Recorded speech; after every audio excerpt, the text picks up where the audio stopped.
The second special case is the reciprocal rule. Suppose we have log of 1 out of a base a, this should equal to -1.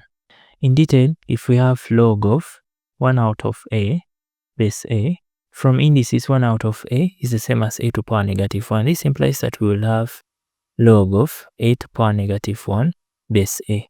But from power rule, -1 should become a coefficient of this logarithm. So we will have negative log of a base a.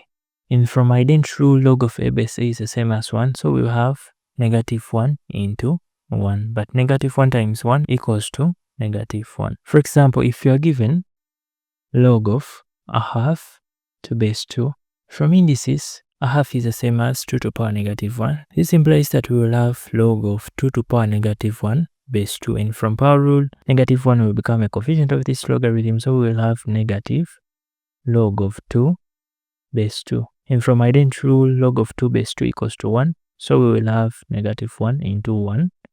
And -1 times the 1 equals to a -1.